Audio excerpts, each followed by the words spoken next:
And objective question series में next modern history के जो सीरीज है उसमें गवर्नर जनरल एंड वायसराय इनके ऊपर जो ऑब्जेक्टिव प्रश्न अब तक आ चुके हैं उनके ऊपर एक वीडियो बनाया जा रहा है। This is one of the important section of modern history because आप फ्रिक्वेंटली इसके ऊपर क्वेश्चंस देखोगे, but the problem is this section is that they are scattered information और कहीं ना कहीं आपको माइंड में रिटेन करना पड़ेगा और वो आप कर सकते हो जब बार बार आप इन क्वेश्चंस को सॉल्व करोगे। Now starting from the very first question that the policy of security cell की बात करता है, तो सिक्योरिटी सेल क्या होता है, सिक्योरिटी सेल था क्या, या आप देखोगे कि the period from the regulating act till 1785 1773 से 1785 के बीच में वारेन हेस्टिंग्स यहाँ आते हैं। 1773 से 1785 के बीच में उनकी जो पॉलिसी का जो क्रक्स ये था कि they have to protect the British interest protect करने के लिए उनके पास एक आइडिया था। That idea was to create a buffer state, और बफर स्टेट में उन्होंने किसको बनाया, उन्होंने अवध को बनाया। अवध को उन्होंने एक बफर स्टेट बनाया जो कि प्रोटेक्ट करेगा ब्रिटिश इंटरेस्ट को, किससे, मराठों से, मैसूर से, अफगान से, those were the powers who were challenging the British authority। इसे हम दूसरे नाम से भी जानते हैं, it is also called the policy of siege और the policy of ring fence. और इसका भी आंसर आप क्वेश्चन नंबर 2 का आंसर आप देख सकते हैं कि it will be the Warren Hastings. Third question says that the first governor general of India, yes it is Warren Hastings, first governor general of India was Warren Hastings, period 1773 से 1785 तक। At the time of establishment of Asiatic society in Calcutta, who was the governor general of Bengal. आपको ये पता होगा कि Asiatic society की स्थापना कब हुई थी। एशियाटिक सोसाइटी की स्थापना 1784 में हुई थी, और उस टाइम में यहाँ पे जो अपने गवर्नर जनरल ऑफ बंगाल थे, he was the Lord Warren Hastings। He himself was a very prolific elucidate that person। If he wanted, he can become the president of society, but he declined it। Next question says that who among the following abolished the dual system government in Bengal. हमने देखा कि 1764 में बक्सर का युद्ध होता है। बक्सर का युद्ध होने के बाद 12 अगस्त 1765 को एक दीवानी राइट्स मिलता है रॉबर्ट क्लाइव को। तो रॉबर्ट क्लाइव ने इंट्रोड्यूस्ड किया था dual government system, and during the period of Warren Hastings court of directors ये डिसाइड करते हैं कि we will do away with this dual government system. Which government general was prosecuted for the impeachment का मतलब है कि अब उन्हें हटाया गया एंड उनसे प्रश्न पूछे गए कि आपने ऐसा क्यों किया। It was the Warren Hastings. Warren Hasting was prosecuted for his work done during the period of 1788 to 1795। इस बीच में वो वहां के गवर्नर जनरल नहीं थे। इस बीच में उन्हें प्रोसिक्यूट किया गया, पूछा गया अनजस्ट और आर्बिट्रेटरी फंक्शंस के लिए, but there was nothing found. The transfer of capital of British India from Calcutta to Delhi was affected during the period of see this is the question. ये डायरेक्टली स्किप होता है। आप देखोगे यहाँ पे कि 1858 चार्टर एक्ट के बाद आप देखोगे कि जो भी गवर्नर जनरल आए उनका नाम वायसराय हो गया था, वो सब वायसराय कहलाए। उस वायसराय में 1911 में आप देखोगे कि लॉर्ड हार्डिंग रहते हैं यहाँ पे, और उसी टाइम में बंगाल प्रेसिडेंसी की स्थापना की जाती है और कैपिटल को कलकत्ता से दिल्ली ट्रांसफर कर दिया जाता है। Who established the judicial organization in India? 1786, I think this was the Lord Cornwallis। 1785 तक हेस्टिंग रहने के बाद 86 to 93 जो था the period was the period of Lord Cornwallis। और लॉर्ड कॉर्नवालिस जब यहाँ पे आए तो 1790 में 1790 में आप देखोगे कि he took over the administration of justice from the nawab, nawab से बोलता है अब जस्टिस का काम हमारे ऊपर छोड़ दो। सर्किट कोर्ट्स की स्थापना करते हैं वो, और 1700 from Andrew system circuit courts जब, एंड एक सुपीरियर कोर्ट कलकत्ता में स्टैब्लिश करते हैं। Who among the following governor general created the covenanted civil services of India which became later came to known as the Indian Civil Service? इसमें भी आपका answer Cornwallis होगा, क्योंकि एडमिनिस्ट्रेटिव रिफॉर्म्स जो भी हुए उन्हीं के टाइम में हुए और ये सिविल सर्विसेज की स्थापना की गई। The enforcement of the public service was done by, enforcement of the public service was done by the, enforcement of the public service was done by the Lord Cornwallis, Lord Cornwallis. This is the question which says that the tomb of Lord Cornwallis is situated at. एक sporadic question है, ये कभी कभी आए हैं और अभी तक मुझे लगता है एक ही बार आया है और बार में मुझे कभी इतना कुछ मिला नहीं इसके बारे में। दैट द लॉर्ड कॉर्नवालिस जो था वो गवर्नर जनरल बंगाल के रहे 1786 से 1793 के बीच में। वो जाने जाते हैं जुडिशियल कोर्ट के लिए, इंडियन एडमिनिस्ट्रेटिव सर्विसेज के लिए, और 1805 में 1805 में जब उनकी मृत्यु होती है तो उन्हें गाजीपुर में इनग्रेव किया जाता है। गाजीपुर में उनका टॉम्ब है। Between whom was the Treaty of Bassein was signed in the 1802?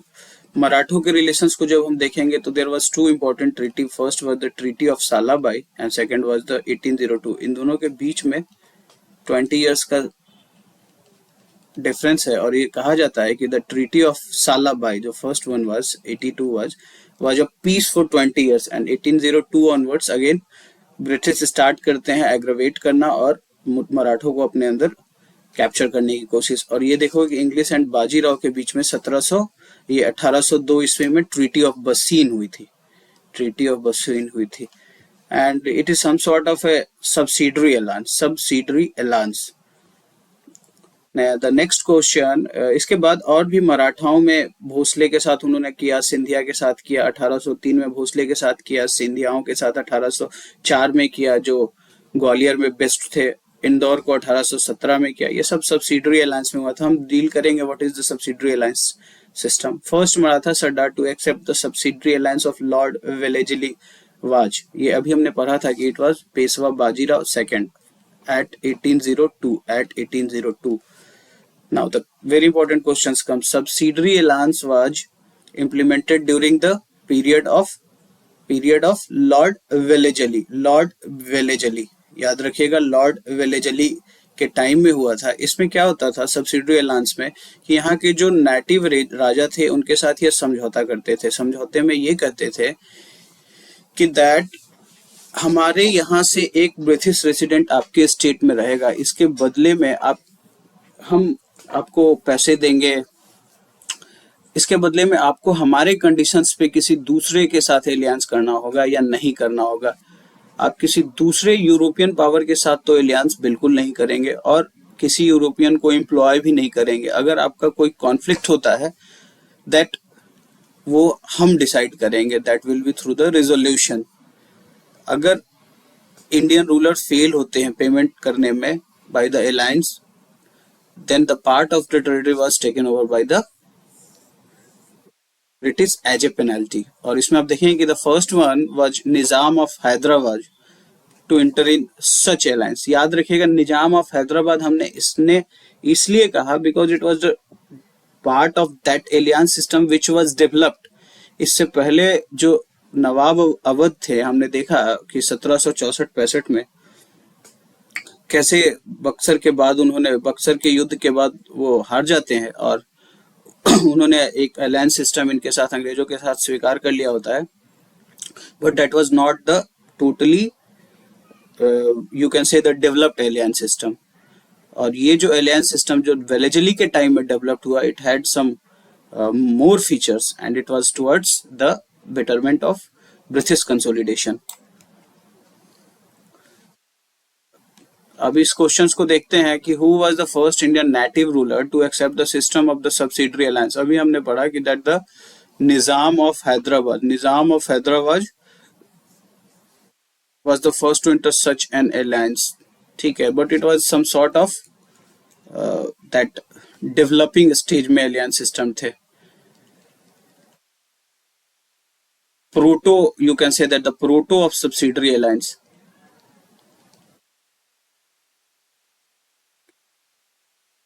Then the question is the first Indian ruler who joined the subsidiary alliance. हाँ, यहाँ पे अब देखो, यहाँ पे हमेशा सभी जगह आंसर्स आपको नवाब ऑफ अवध ही मिलेगा. नवाब of Awadh.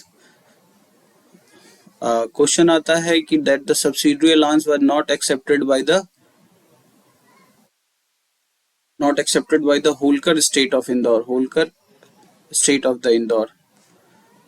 Who introduced the subsidiary alliance system in the administration? So Holkar state of the Indore, who introduced subsidiary alliance system in the administration to establish the British power in India.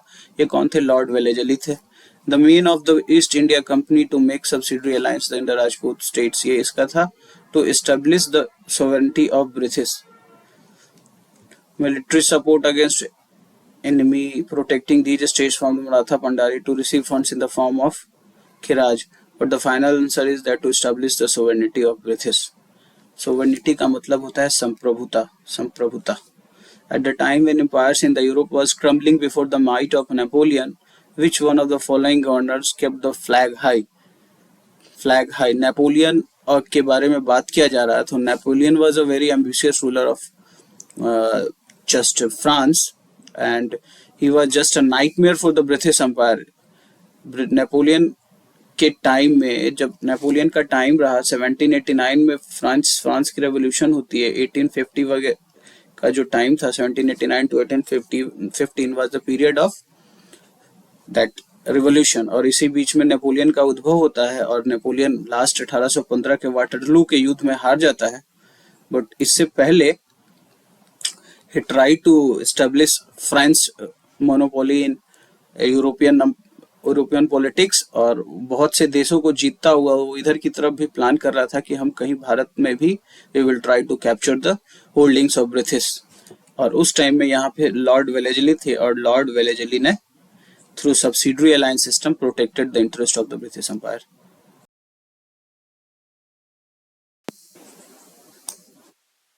Question number 21 says the revolt of Vellore occurred during the regime of which governor? ये important question है. वेलूर की जो revolt हुआ था it was in 1806, और उस time में 1805 से लेके 1807 के बीच में आपके पास governor general sir George Barlow थे. ये वेल्लोर म्यूटनी कौन थी? वेल्लोर में सिपोय थे. सिपोय ने ये म्यूटनी की थी against the interference of British. Next question says that the Anglo-Nepal War took place during the reign of. किसके समय काल में एंग्लो नेपाल वार हुआ था? तो एंग्लो नेपाल वार का जो टाइम पीरियड है वो 1814 से 1816 है. 1816 है. और ये इस टाइम में आपके पास कौन थे? इस टाइम में थे आपके पास लॉर्ड हास्टिंग एक साल पहले आए थे 1813, और ये रहे थे 1823 ईस्वी तक. इसमें इंपॉर्टेंट क्वेश्चन आता है कि ये युद्ध के बाद, नेपाल वार के बाद कौन सी ट्रीटी साइन हुई थी? तो द ट्रीटी ऑफ सिगोली की जो ट्रीटी साइन हुई थी ये 1816 में हुई थी. 1816 में 1816 AD 1816 AD. एक ये क्वेश्चन ये कहता है कि which one of the following pair is not correctly match. The question is saying not.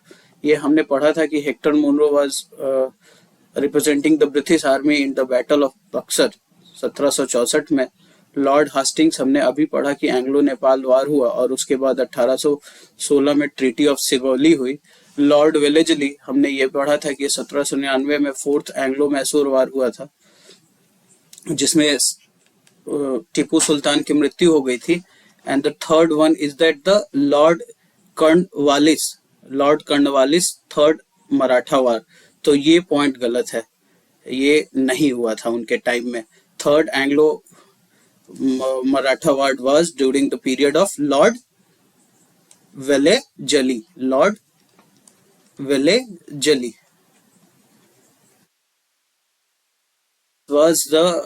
This was the period of third Anglo-Maratha War. And again ये क्वेश्चन आएगा कि who related from the third Anglo Maratha wars, then it was lord Wellesley. The question says that the Thomas Munro was the governor of Madras during the period of 1820 to 1827. Important इसलिए है Thomas Munro क्योंकि Thomas during the period of Thomas Munro 1820 में ryotwari settlement Madras province में start किया गया था.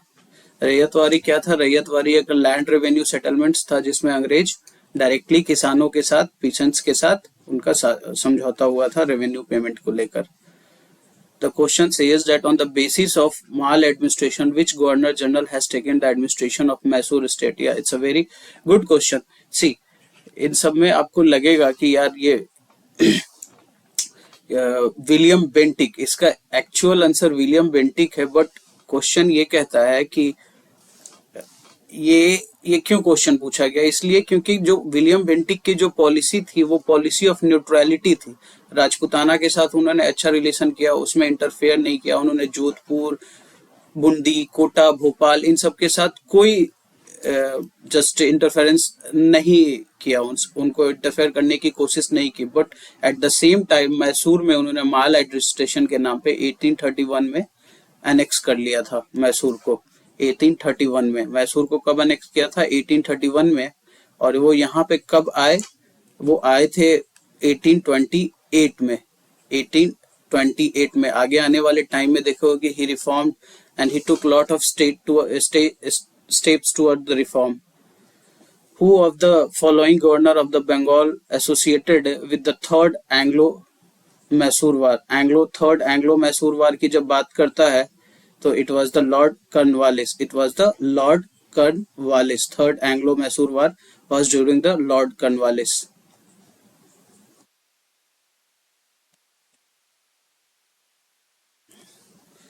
Who was the following associated with the suppression of thugs? देखो ये the time period was 1837. 1837 में थग्स का सप्रेशन हुआ था. उस टाइम में captain Sleeman was working on behalf of the British Empire. Sati system was abolished by. अभी हमने देखा कि लॉर्ड विलियम बेंटिक जब यहाँ पे आते हैं तो उनकी पॉलिसी ऑफ न्यूट्रलिटी रही. साथ ही साथ उन्होंने कई रिफॉर्म किए इंडियन सोसाइटी में. एक रिफॉर्म उनका था सती सिस्टम. सती का मतलब होता है होली और वर्चुअस मैन. हिंदू स्क्रिप्चर्स में ये माना जाता था कि that if a woman become Sati, 7 generation उसके जो हस्बैंड्स के होंगे विल अचीव हेवन. एक तरीके से ये पैटर्नलिस्टिक रेट्रोगेटिव माइंड स्टेप था. एंड इसमें आप देखेंगे कि राजा राम मोहन ने एक कैंपेन स्टार्ट किया बंगाल में. पहले बंगाल में बैन किया गया बट टोटली इसको बैन किया गया 1829 में. ये क्वेश्चंस आएंगे 1829 में. And the regulation 17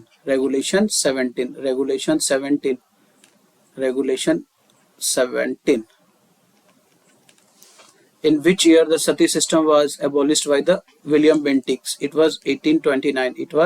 1829. Hill assembly plan की बात करते हैं तो क्लीवलैंड ने ट्राइबल्स को इंटीग्रेट करने के लिए हिल असेंबली प्लान लेकर आया tribals. And he placed the hills inhabited by Paharia under a uniform administration of Hill Assembly. The export of Bengal was banned in Bengal. Question है फ्रॉम बंगाल. देखो बाद में जो आप देखोगे कि 1811 से लेके 11 ऑनवर्ड्स बहुत सारे लॉ लेके आए गए. चार्टर एक्ट 1833 हुआ लॉ जिसमें ये बोला गया कि यार ये अबोलिश करेंगे स्लेवरी. 1843 में 1843 याद रखिएगा 2 time period when slavery was declared illegal. But उससे पहले 1789 में बंगाल में इसको बैन कर दिया गया था. Awadh was annexed to the British Empire in India. Now the rear player और जो ब्रिटिश माइंडसेट को रिप्रेजेंट करता है 1848 से 56 का जो टाइम था 1848 to 1856 was the time period of the Lord Dalhousie. और लॉर्ड डलहौजी यहाँ पे एक डॉक्ट्रिन ऑफ लैप्स लेके आते हैं, डॉक्ट्रिन ऑफ लैप्स लेके आते हैं, जिसमें वैसे स्टेट्स जिसका कोई जिसके एडॉप्टेशन इलीगल है उनको अपने में वो मिला लेते हैं। और उसमें आप देखो कि सतारा वाज द फर्स्ट स्टेट जिसको 1848 में वो मिलाता है ब्रिटिश एम्पायर में। बट उससे पहले उसके बाद उन्होंने ये देखा कि एक मालवा दैट अवध को 1856 में एक दूसरे reason by declaring the state as a mal administrated state करके उसको मिला लेते हैं। क्वेश्चंस आते हैं। James Andrew Ramsay was the real name of which governor general? That it was the real name of the lord Dalhousie who was during the period of 1848 to 1856। Now the question comes that the Awadh was amalgamated का मतलब होता है हम उसे British dominion या British empire में कब मिलाया। So it was 1856 on the pretext of maladministration by the Lord Dalhousie. Which of the underwritten pairs is correctly matched? ये फैक्ट्स वाली चीजें हैं। 1849 merger of Satara, 1848 merger of Punjab, मैं भी बताता हूँ इसके बारे में सब कुछ, ठीक है।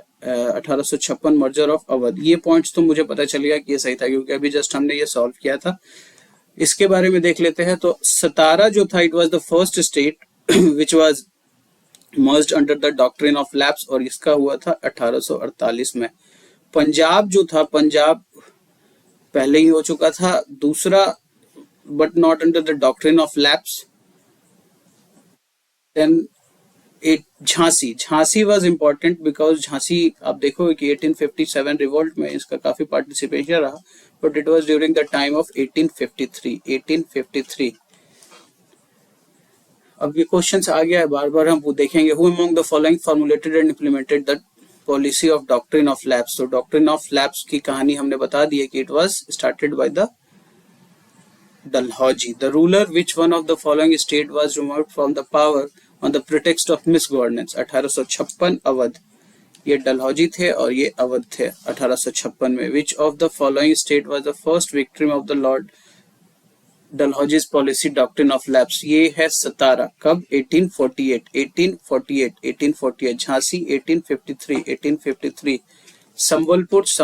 संबलपुर जो था नेक्स्ट ईयर 1849। संबलपुर 1849 में मिला लिया गया था और 1849 में ही जैतपुर को भी मिला लिया गया था, ठीक है। करौली को 55 में मिलाया गया था और सबसे last was Nagpur. Karauli was in 1855। The conquest of Sindh by British was completed during the time period of. Sindh के कंक्विस्ट की बात करता है तो सिंध के कंक्विस्ट की गई थी लॉर्ड एलन बरो के द्वारा। एलन बरो जो टाइम पीरियड में रहे 1842 टू 1844, ये उनका टाइम पीरियड रहा। एंड सिंध को 1843 में ब्रिटिश एम्पायर में मिला लिया गया था। याद रखिएगा, ये याद ना हो कोई बात ना, 1843 को याद रखिए। 1843 Sindh was became the part of the British empire and this is one of the region of the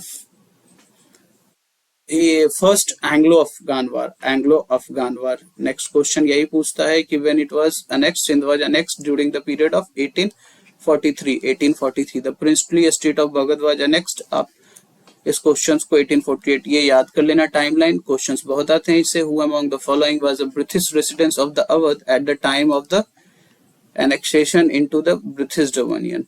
Awadh के लिए हमने देखा कि 1856 में मिस गवर्नर के प्रिटेक्स्ट में उसको मिला लिया जाता है और उस टाइम में 1854 2 साल पहले वहां पे जेम्स आउटरम को भेजा जाता है। जेम्स आउटरम जो है 1854 में वहां पे पहुंचते हैं, ठीक है। लेकिन ये 1857 में आप देखोगे कि जब रिवोल्ट होता है तो उस टाइम वहां पे हेनरी लॉरेंस होते हैं। Henry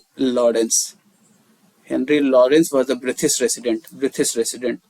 The first railway in India was laid during the period of Lord Dalhousie. Modern history में गेस्टेशन थ्योरी होती है। गेस्टेशन थ्योरी का मतलब ये होता है ब्रिटिश जो स्कॉलर है वो ये कहते हैं कि हमने जो भी विकास किया आपके यहाँ, इट वाज सब sort of services provided by us towards your developments. But इस ये स्टेशन मोरिस डी मोरिस नाम था उन्होंने जो ये थ्योरी दी थी, और ये थ्योरी को हमारे नेशनलिस्ट कहते हैं कि आपने अगर कुछ हमें दिया तो उसके बदले में हमें गरीब ही बना दिया। Exploitation, this was the year of plunder and exploitation. The first railway line was opened in India between the Mumbai and Thane, and it was during the period of 1853, and it was the time of Lord Dalhousie. Question आ गया है, the first railway line in India was started in the year of 1853. Now, which company started the first railway services in India? जो company जिसने start किया था उसका नाम था great Indian peninsular railway, great Indian peninsular railway from Mumbai to Thane. But याद रखना बॉम्बे, बॉम्बे भी हम सुनते हैं but Bombay is a new name. Exact place was Bori Bunder, Bori Bunder to Thane 1835. The last major extension of the British Indian took place during the time of Dalhousie 1884, 1848 to 1856. और इसके बाद देखो कि it was followed by the 1857 revolt, which is considered as one of the nightmare for the British Empire. It was much more than a sepoy mutiny. It was some sort of nationalist uprising.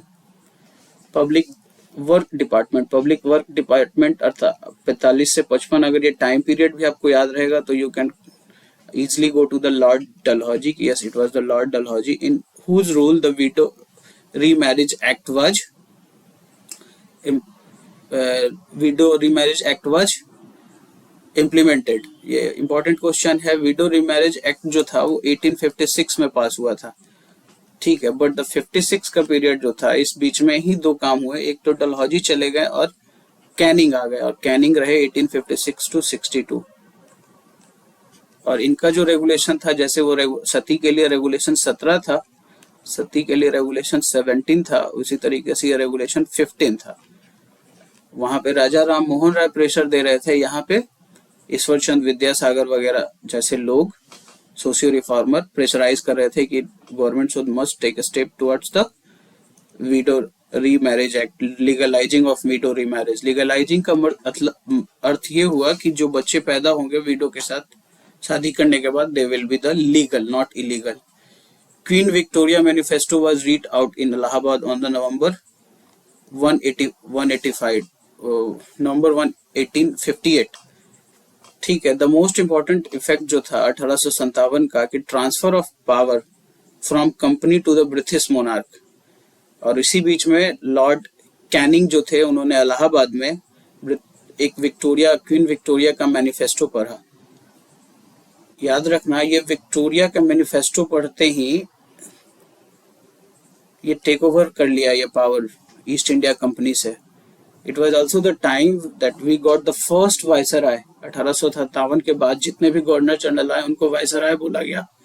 Lord Canning was the first viceroy of British India. Who was following was the first viceroy of the India. That यार ये जो India है ना, ये India it should be British India, and it was the Lord Canning. Question आता है, queen Victoria proclamation was read out by the Lord Canning on the 1st November 1858. Yes, it was read at Allahabad by the Lord Canning, who was the first viceroy of British India. The right to adopt heir in place of own son was re-established by the Queen's announcement of 1858. उसी queen charter Victoria के जो charter है उसमें ये बताया गया कि we will now not interfere much on the state of affair of the princely states, ठीक है।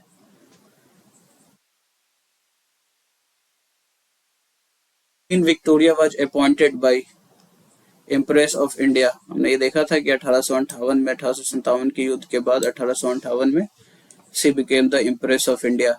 Which Governor General has abolished the slavery?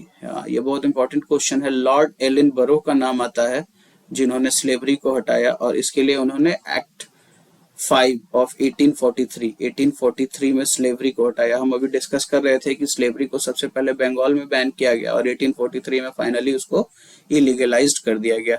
और उनका टाइम पीरियड रहा लॉर्ड एलन बरो का 1842 से 44।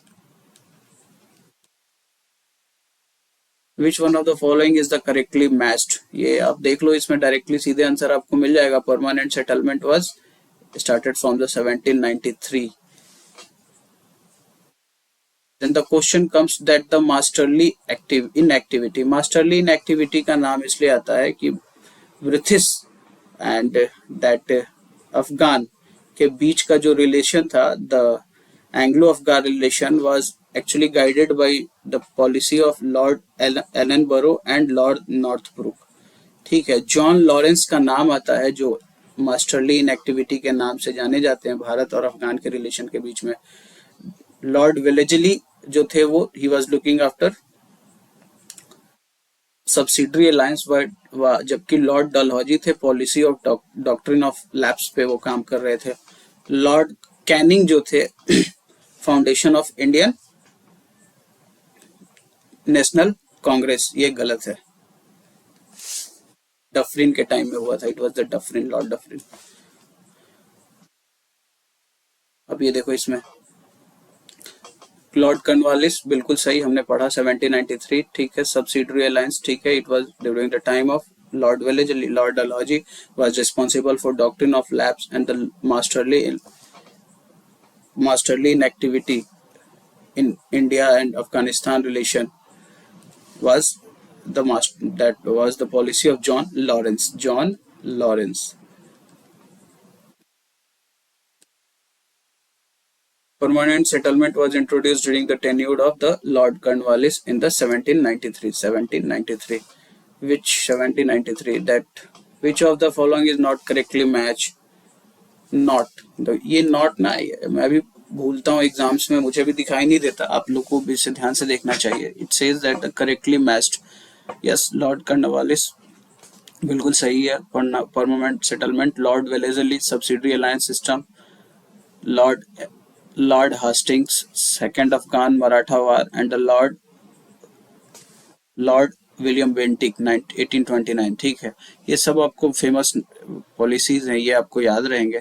And it was lord Hastings second Anglo Maratha war, जो कि गलत है, ये नहीं थे। सेकंड एंग्लो मराठा वार जो था, it was during the period of lord Wellesley. कब हुआ था? Lord Wellesley, and it was during the time period of 1803 to 1805।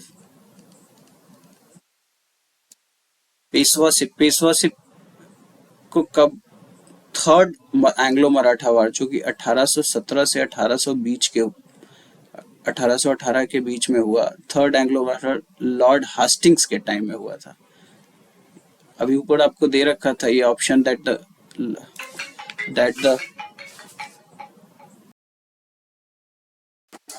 1817 से 1818 के बीच में आपने ये देखा कि लॉर्ड हास्टिंग्स जो थे थर्ड एंग्लो मराठा वार में थे, और एंग्लो मराठा के बाद 1818 में दैट पेशवा के पद को समाप्त कर दिया गया। Question says that which of the following is not the correctly matched? ठीक है, ये देखो आप, फॉलोइंग लॉर्ड कॉर्नवालिस 1793 बिल्कुल सही है। लॉर्ड वेलेजली सब्सिडरी अलायंस बिल्कुल सही है। सर जॉन सोर एंड लॉर्ड हास्टिंग्स, ये तो अभी हमने पढ़ा, लॉर्ड हास्टिंग्स सही है। 18 से 14 जो 16 का टाइम है, इस बीच में भी लॉर्ड हास्टिंग ही थे एंग्लो नेपाल वार के टाइम में, तो this will be the correct answer.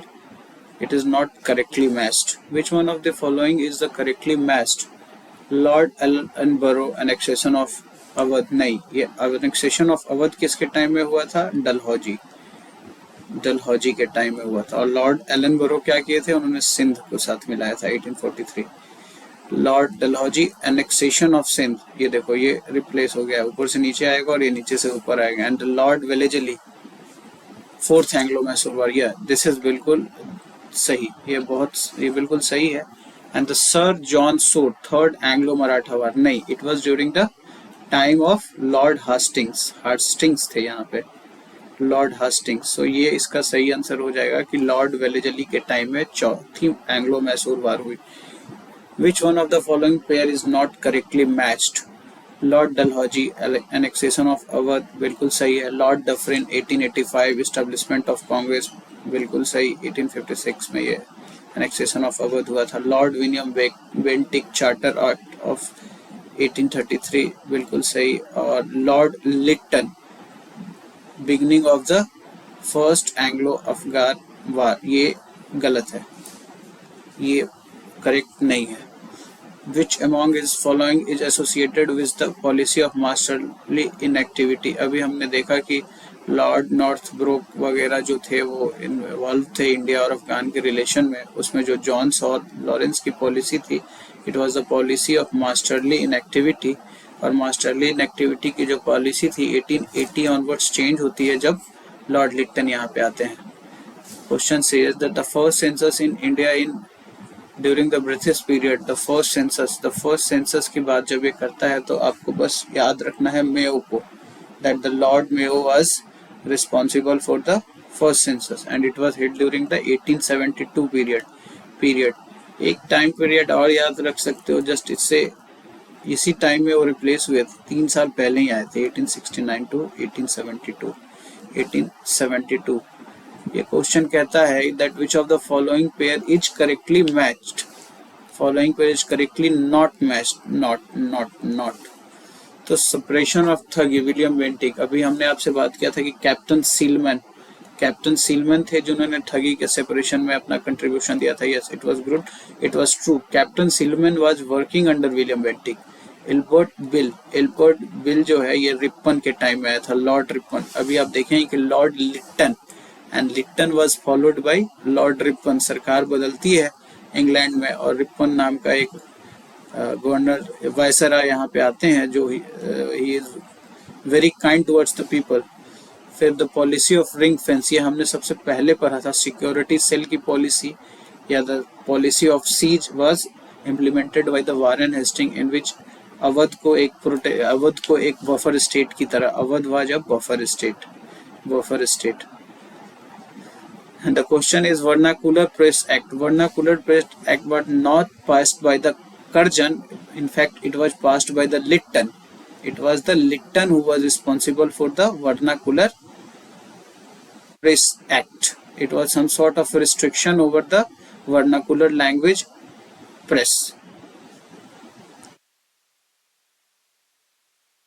Which of the following Viceroy of India was murdered by a convict in that Andaman Nicobar? ये while he was on tour, it was the Lord Mayo. Lord Mayo की मृत्यु हुई थी अंडमान निकोबार में when he was on a tour to the Andaman and Nicobar. Which Viceroy in his tenure? ये Lord Mayo की बात करेंगे, इनकी मृत्यु हो गई थी। हमने देखा था कि 1843 में ये अभी इन्होंने हमने that 1872 में ये लेके आते हैं दैट ना फर्स्ट सेंसस करवाते हैं और उसी साल उनकी मृत्यु होती है। 3 साल पहले ही वो आए थे, 1869 टू 1872 के बीच में ये रहे थे वहां पे। The governor general who followed a spirited policy of forward policy, अभी बात करते हुए हमने देखा था कि लॉर्ड लिट्टन आते हैं, Lord Lytton was very much active towards the Afghan and उनकी जो पॉलिसी रही it was the policy of forward policy. और इसने जॉन लॉरेंस के मास्टरली इनएक्टिविटी की बात हम जब कर रहे थे, मास्टरली इनएक्टिविटी, तो उसको रिप्लेस कर दिया। Which among the following Viceroy period the title of Rai Bahadur and Khan Bahadur were began to conferred to India? ये लिट्टन के टाइम की कहानी है जब उन्होंने यहाँ के जो जमींदार और उनके लॉयल थे उनको राय बहादुर और खान बहादुर की उपाधि देने लगी। वो इसलिए दे रहे थे बिकॉज ही न्यू कि दैट 1857 रिवोल्ट में these peoples who were supporting the British. Who had the longest tenure as the Viceroy of India? Viceroy of India में जो सबसे longest tenure है that was Curzon. Karjan was during the period of 1899 to 1905, 1899 से 1905 के बीच में रहे। Dufferin जो थे 84 से 88 के बीच में रहे, 84 to 88। हार्डिंग जो थे 1910 1916। एक क्वेश्चन हमें पहले मिला था जिसमें ये बोला गया था कि बंगाल प्रेसिडेंसी की स्थापना और capital transfer to Delhi during 1911 Hardinge के टाइम में हुआ था। बट द क्वेश्चन यहाँ है कि lord Curzon was the longest serving viceroy of the India. Lord में वो रहे 3 साल के लिए 69 to 72, और उनका अंडमान निकोबार में उनके ऊपर एक कन्विक्ट ने उनकी मृत्यु कर दी। Local self government institution were strengthened in 1888 by, हम देखेंगे लोकल सेल्फ गवर्नमेंट्स की बात जब भी आएगी तो हमारे पास रिपन होना चाहिए, Lord Ripon. He was considered the most liberal, I think he is the most liberal viceroy of India। ठीक है, ये 1880 में यहाँ पे इंडिया में आए थे और 1888 में वहाँ की सरकार बदली थी, दैट ब्रिटेन में। और ब्रिटेन में ग्लैडस्टोन के लीडरशिप में जो सरकार बनी वो खुद एक लिबरल सरकार थी, लिबरल पार्टी। और उस लिबरल पार्टी ने एक लिबरल वायसराय 1880 में यहाँ भेजा और 1882 में इन्होंने एक रेजोल्यूशन पास किया that was related to the self government. 1882 में इसने डिस्ट्रिक्ट को डिवीजन और सब डिविजन्स में बांट दिए थे। Which of the following pairs are not correctly act? Pete's India Act, Warren Hastings, Doctrine of Lapse। अब इसमें हो सकता है कुछ पॉइंट्स ऐसे हैं जो आपको नहीं आते हैं, तो हम वैसे पॉइंट्स को हम करेंगे जिन्हें हम जानते हैं। नॉट करेक्टली मैच्ड, ठीक है। 1784 में था Pitt's India act. Doctrine of lapse 48 से 56 के टाइम में रहा। वर्नाकुलर प्रेस एक्ट, ये तो हमने बोला कि vernacular press act was during the period of Lytton. And Ilbert bill was during the period of Ripon, ये सही है, ये सही है। नॉर्थ में vernacular press act was not during the period of Curzon. The Ilbert bill controversy was related to the Ilbert bill controversy क्या थी? Imposition of certain restriction to carry by the Indians, ऐसा कुछ restriction नहीं था। Imposition of restriction on the newspaper and magazines, ये तो vernacular press acts थे। And ये क्या था? Removal of disqualification imposed on the Indian magistrate about the trial of the Europeans. Yes, ये सही है, ये सही था और ये रिपन के टाइम में था। It was very much controversial. And the removal on the duty on imported cloth, ये गलत है।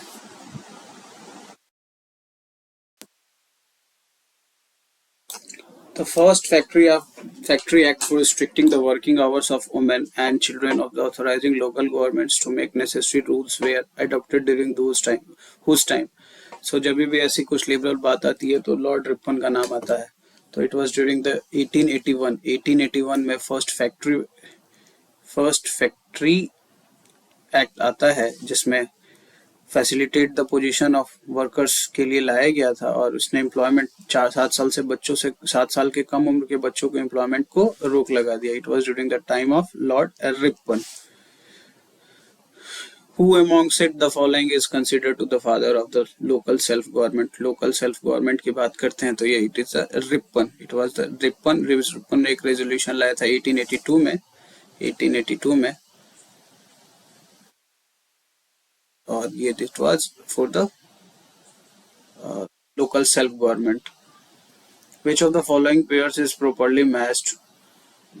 लॉर्ड कॉर्नवालिस रेगुलेटिंग एक्ट, ऐसा तो नहीं है, 1773 में हुआ था regulating act. Lord Wellesley permanent settlement, नहीं, लॉर्ड कॉर्नवालिस थे इसमें, ये गलत, ये गलत। Lord Ellenborough of Sindh, yes it was correct. It was during the 1843 that the Sindh was annexed by the Lord Ellenborough. Lord Dalhousie was looking after, no, he was during the second Afghan war. Which of the following is not correctly matched? Not correctly matched. Hector Munro, Battle of Buxar, yes, Battle of Buxar 1766 में वही थे। Lord Hastings, Anglo Nepal war, हाँ बिल्कुल सही थे। Lord Wellesley, fourth Anglo Mysore war. And the डी lord Cornwallis, third Anglo Maratha war, ये गलत है। Third Anglo Maratha war that was also during the time of lord Hastings, ये गलत है, ये गलत है, ये गलत है। The archaeological survey of India was established in the period of the archaeological survey की बात करते हैं तो आर्कियोलॉजिकल सर्वे को एस्टैब्लिश करने से पहले there was a Asiatic society. Asiatic society की स्थापना 1784 में हुई थी और 1784 में जब उसकी स्थापना हुई तो बाद में विलियम जोन्स उसके मतलब विलियम जोन्स ही बने थे उसके दैट प्रेसिडेंट। और बाद में 1700 around 1901 archaeological survey of India को सेंट्रलाइज्ड कर दिया गया और John Marshall new director general बने। और इसका जो आंसर होगा इसका ये लॉर्ड कर्जन, क्योंकि ये 1899 टू 1905 तक लॉर्ड कर्जन का पीरियड था। Who was called the father of Indian archaeology. Indian archaeology के फादर कहे जाते हैं Alexander Cunningham because Lord Canning appointed Cunningham as a Director General of ASI.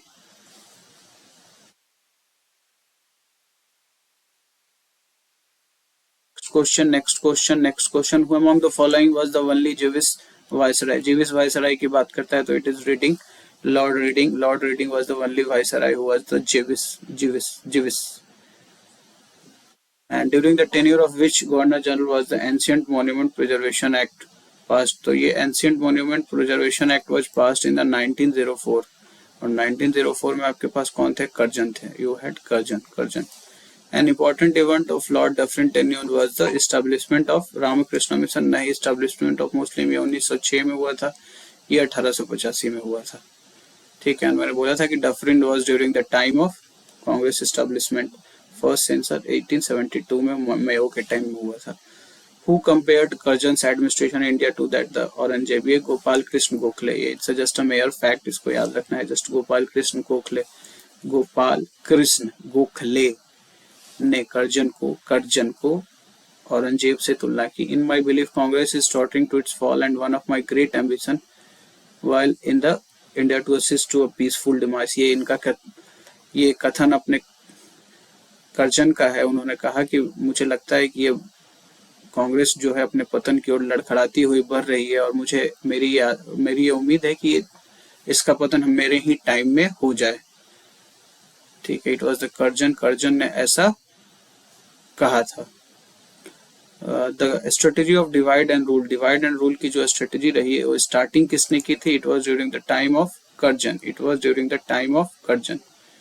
Divide and rule का जो policy रहा वो कर्जन का रूल रहा। और इसमें कभी कभी नाम आप लॉर्ड मिंटो का भी आता है, तो अगर ए और बी दोनों हो तो दोनों कर देंगे, otherwise go for the Curzon because he adopted the policy of divide and rule।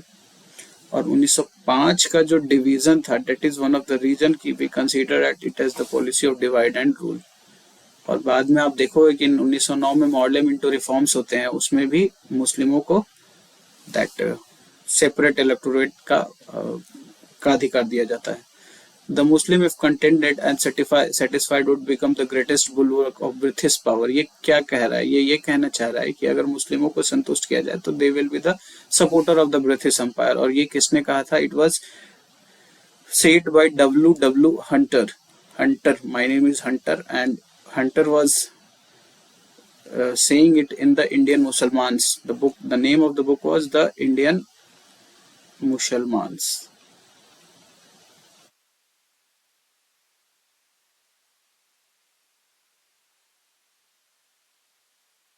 Next question says that which of the following governor general used to the system of separate electorate। Separate electorate की बात करता है, तो अभी हम बीच में बात कर रहे थे कि एक डिवाइड एंड रूल की पॉलिसी को आगे बढ़ाने वाले में लॉर्ड मिंटो का भी नाम आता है। Because Lord Minto the Morley Minto reform एक आया 1909 में। 1909 के रिफॉर्म में Minto was the viceroy and the modulo was secretary. इन्होंने सेपरेट इलेक्टोरेट दिया मुस्लिम्स को। ये question this is a slightly confusing question और इसके आंसर्स गलत हैं। करेक्ट कोट दैट ये देखो द क्वेश्चन सेज दैट इसमें हम कुछ ऐसे ही देखेंगे that the Clive was during the time of बील government in Bengal. Clive was Robert Clive. हमने देखा कि जब दीवानी और निजामुद्दीन राइट स्टार्ट मिलते हैं तो क्लाइव आते हैं और वहाँ पे ड्यूल गवर्नमेंट की शुरुआत करते हैं, द्वैत शासन जिसको हम हिंदी में बोलते हैं, और बाद में वारेन हेस्टिंग्स इनको खत्म करते हैं कोर्ट ऑफ डायरेक्टर्स की अनुशंसा पे। ठीक है, Bentinck was basically important for his English education, और इन्हीं के टाइम में 1854 में ऊट्स डिस्पैच नाम का Magna Carta of English education आगे बढ़ा। Curzon was famous for remove partition of Bengal. तो you just write here partition of Bengal to Charles Metcalfe. Charles Metcalfe is removal of press restriction 1. Bentinck was for English education 4, इसको कर दिया, और Clive was Dale Gordon। तो अगर 3, 4, 1, 2 हमें कहीं मिलता है तो we will go for that, and this was the correct answer। ये क्वेश्चन कहता है कि करेक्ट मैच करना है, तो इसमें आप देखोगे कि 1829 में लॉर्ड डलहौजी, ये आप सबको पता है, 48 से 56, डॉक्ट्रिन ऑफ लैप्स, ए के पास 4 लिख दिया। Lord William Bentinck was responsible for prohibition of Sati in 17 act of 1829। ठीक है, 17 रेगुलेशन नंबर 17 ऑफ 1829। ठीक है, एंड इसको 1 कर दिया हमने। ठीक है, लॉर्ड रिपन की बात करते हैं तो 1882 में उन्होंने क्या लेके आए, ये लेके आए that local self government 412, and the Curzon was responsible for division of Bengal 16 October 1905, day of division of Bengal। ठीक, which of the following and select the correct answer from the quotes। ये सारे questions अब repeat nature के होंगे because these are the facts which basically you should have, और आप उनके basis पे सारे आंसर कर दोगे। Doctrine of lapse just go to 3, number 3, partition of Bengal, Curzon, dual government in Bengal, that was Clive, and the social reform, Bentinck। So just 3, 1, 2, 4, go through this one। The question says that the Robert Clive was the first Governor General of the Bengal। ये Warren Hastings थे, मुझे Warren Hastings याद है। And the William Bentinck was the first Governor General of, ये सही है, this point is correct। So this one। So which one of the following statement is not true? The foundation of the system of civil administration was firmly laid down by Warren Hastings।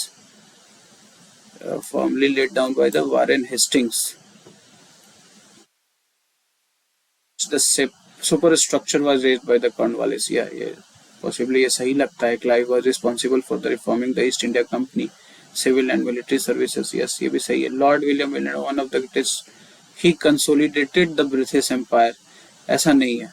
Lord William Bentinck की जो policy थी, policy of neutrality, उसमें उन्होंने most of the Rajputana के साथ उन्होंने neutral relation maintain किया, और बूंदी, कोटा और इन सब जगहों पे उन्होंने ज्यादा इंटरफेयर करने की कोशिश नहीं की।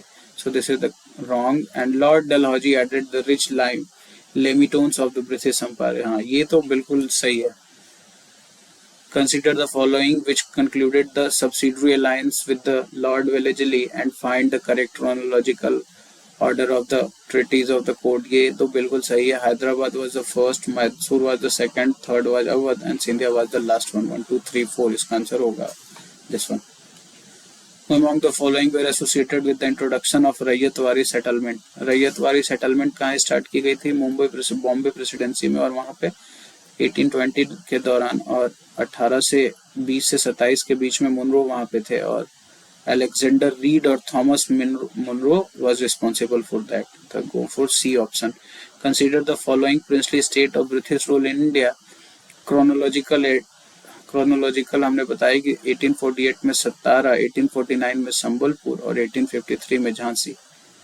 ये आपके पॉइंट्स हो जाएंगे ऐसे। So you go with 3, 2, 1 this one। The Factories Act was passed to fix the wages of industrial workers and to allow the workers to form trade unions। उस जमाने में बात करना पॉसिबली मुझे लगता है थोड़ा ज़्यादा ही हो जाएगा, तो थोड़ा कॉमन सेंस हम लगाएंगे कि ट्रेड यूनियंस तो थे नहीं, बिकॉज ये टाइम में देखो अब कांग्रेस भी नहीं था उस टाइम में, 1885 में कांग्रेस आता है। ये इसलिए किया गया था कि there was some sort of pressure from the people that at least disallow the child below 7 years of age from working in the factories. N.M. Lokhande was a pioneer in organizing the labor movements in India. Yes, बिल्कुल सही है ये question. तो it's the answer is only two. Answer is only two. Next question is saying that this is the last question of this series, that consider the following viceroys of the India during the British rule. इन सब में जो timing है, ये timing आपको थोड़ा याद रखना होगा, और वो थोड़ी बहुत याद आप रखोगे तो आपको ऐसे याद आ जाएगा। मुझे भी थोड़ी बहुत ही याद रहती है। कर्जन देखो 1899 टू 1905 हार्डिंग का जो टाइम था, हार्डिंग मुझे इसलिए याद है बिकॉज हार्डिंग 1911 में बंगाल प्रेसिडेंसी बनाता है और उसी टाइम में ट्रांसफर करता है capital Calcutta to Delhi. Chelmsford मुझे बिल्कुल याद नहीं है, बट इरविन मुझे याद है कि गांधी इरविन समझौता हुआ था, तो इट वाज समवेयर ऑन 92-6-31। ऐसा कोई ऑप्शन अगर मुझे दिखता है तो I will go through that. तो आई स्टार्टेड फ्रॉम हेयर, और ये देखो फर्स्ट ऑप्शन में ये मिल गया है आपको। सो ये आपकी सीरीज की ये पोर्शन जिसमें वायसराय और जनरल से रिलेटेड, गवर्नर जनरल वायसराय से रिलेटेड और उनके एक्ट्स और उनके पॉलिसी से रिलेटेड 101 क्वेश्चंस थे, जिसको बार बार आप रिवाइज करोगे। और ये फैक्ट्स, ये वीडियो आप फास्ट फॉरवर्ड में देख सकते हो। दिस वीडियो और this objective questions are basically aim towards the coming examination of EPFO. आप इन सब क्वेश्चंस को फ्रंट फुट पे खेलना है। You need not to worry more about these questions. Just एक बार देखो और देखते ही आंसर सही हो जाए, क्योंकि यही क्वेश्चंस बार बार रिपीट होंगे। ये आपको करना है। इसके बाद जो नेक्स्ट सीरीज है, this is the impact of economic impact of British rule in Indian economy. हम वो सीरीज भी आगे करेंगे और जल्दी करेंगे। आप तब तक इस वीडियो को शेयर करो, रिवाइज करो, क्वेश्चंस को सॉल्व करो as much as you can. See you next time. Thank you.